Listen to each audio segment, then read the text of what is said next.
залгидаг хүргэний хоолой аймхаа бүсгүй үлгэрүүдийг ярьж өгье. Мөнгөний дархан.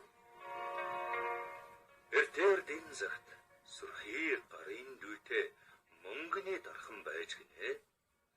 Олон хүн мөнгөн идэл хийлэгдэг болохоор ойрховын зонголондоо ихэд хүнлэгддэг гинэ. Үнийг сонсоод нудрын ноён ихэд атаархан. Тэгээд нэг өдөр түүнийг дуудаж ирүүлээд хэлж байна гинэ. За, мөнгөний дархан гэж юу юм? Юу ч биш. Жинхэнэ хүндтэй хүн бол ноён хүн байдаг юм. Би ноён болохоор чамаас хамаагүй илүү шүү гэж хэллээ. Дархан хэнэггүй зэрэлэн. Ноёнтон та ямар хэрэгээр намайг дуудсан юм бол гэж хэллээ. Ноён үүнийг сонсоод мөнгөний дархныг яаж нэгж чадъя та? Ингээд за чи тийм их сурхий юм бол хатан бид хоёрт цайны данх хийгээд өг. Гэхдээ тэр данх аяганд цай хийж дүүрэхээр өөрөн гойчхон болдог данх байх ёстой шүү гэж гинэ. Дархан нэр болно.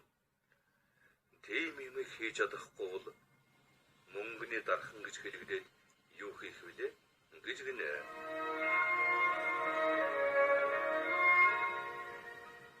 Ингээд хэдэн өдрийн дараа мөнгөний дархан ноён хатан хоёр сайхан мөнгөн данх хийгээд авчирч өглөө.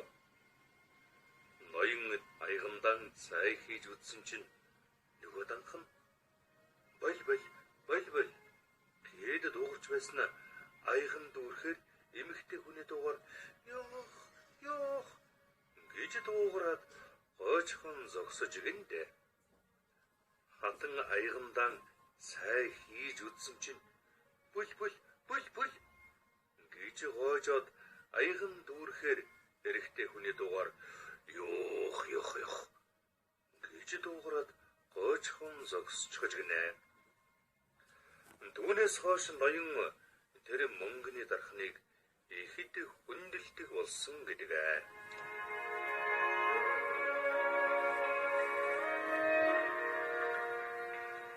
Залгидаг хүргэний хоолой. Эртээр дэн загт тэнэг хүргэнтэй нэг айл байжээ. Тэнэг хүргэн нь хуримлаад хэдэн жил болсны дараа эхнэрээ дагуулад хадмыдан золгохоор очиж гин.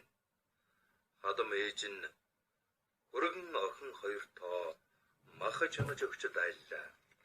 Гэтэл тэнэг хүргэн нь хоол үзээгүй юм шиг ховдоглож байгаад махандан хахчихж гинэ. Тэгээд арган барахтаа гэрийн тоонууд харсан хүн болж танай тооныг юугаар хийсэн бэ гэж асуулаа.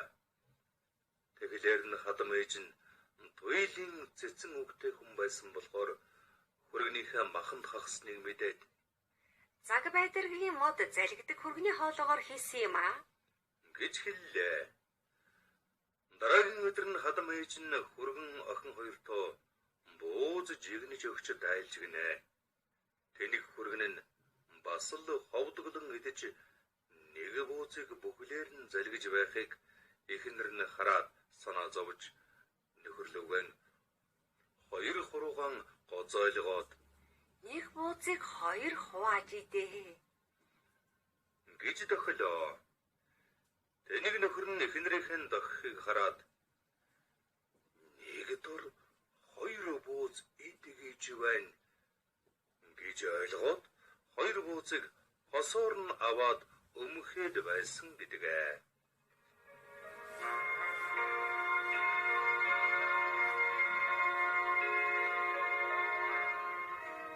Аймхай бүсгүй. Эрт үрд цагт туйлын аймхай бүсгүй амьдардаг байж гинэ. Нөхөр нь хол ойр явсан цагт хүн амьтан гэрт нь ирэхээс ч айдаг байлаа. Учир нь дээрэм тонуул ирсээр байгаа түүнийг ийм аймхай болгоход хүргэжилдээ. Нэг өдөр тэднийд эрдэм номтой бадарчин ирж гинэ. Аймхаа бүсгүй бадарчнаар ном уншуулж та надад айхгүй байх эрдэм цаагаад өгөөч гэж гуйжээ. Харин бадарчин түүнд гудайж байна. Рашшог. Улгаад орлоо. Рашшог. Год зүгтлаа. Рашшог гэдэг үг зааж өгөөд та орой үдэш малаа хотлуулахдаа эсвэл сүүс хайлныхаа цагаар үүнийг уншиж байгаарэ гэж хэлв. Аймхай бүсгүй бадарчингийн зааж өгсөн номыг цээжлээд л байнга уншиж авдаг боллоо.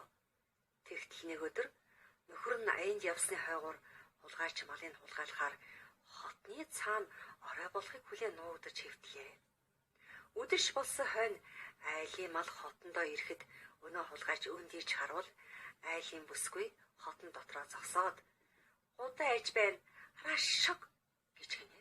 Хулгайч ингэж хэлхэн сонсоод намайг харж хаад л гудайж байна гэж хэллээ дээ гэж бодоод айхдаа доошо булдаж хэвдэв. Тэгсэн чинь айлын авгаа гулгаад орлоо рашшог гэж хийнэ. Хулгайч одоо бүр сайн харж байгаа юм байна. Миний гулдын орохыг харсан болохоор хурдан босож зүхтай гэж бодоод л будны араас босоо цаашаа гүйлээ. Аймхай бүсгүй хойноос нь хараад год зүхтлаа рашшог гэж хэлв. Үнэнтэй айлын ихнэр хулгайчиг олж хараагүй ч ламын зааж өгсөн номыг уншиж явсан нь тэр байжээ.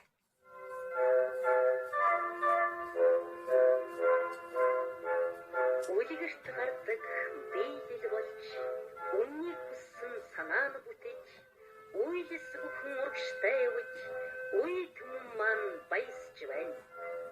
Үлгэрээс сурах юм хэвээ, үлгэрээс санах юм хэвээ, маш сайн магадлан дуулаад маргаашийн үлгэрийг сонсороо.